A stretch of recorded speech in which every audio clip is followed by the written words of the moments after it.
Choosing one path is hard, but staying scattered is worse. Choosing one path online feels uncomfortable because when you choose one path, you close the door on others.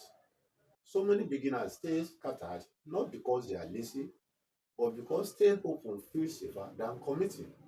In this video, I'll explain why choosing one direction is hard and why staying scattered is far more expensive in the long run.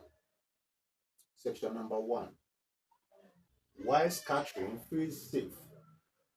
Staying scattering feels productive. How? Got to watch many videos, trying multiple ideas, saving different strategies. But here's the truth. Staying scattering avoids responsibilities. Once you choose one path, progress becomes visible, and so do mistakes. Many people avoid that moment. Section number 2. The hidden cost of staying open.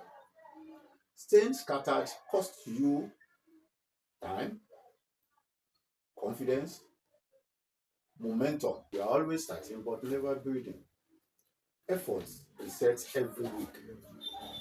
This is why many people feel dizzy yet stuck. Section number 3. What choosing one path actually means. Choosing one path does not mean you are stuck forever. You can't change later, or you must be perfect. Rather, it means you give one system time to teach you. Secondly, you learn by doing.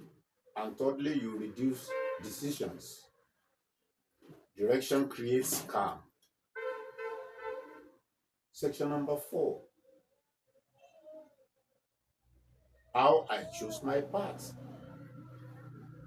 As for me, I chose one income model,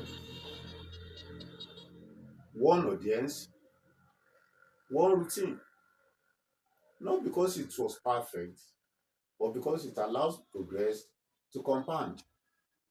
Staying scattered feels safe, but it delays growth. Choosing one path feels uncomfortable, but it creates direction. So if you want a simple structure I am following, I share it below. No pressure, just clarity.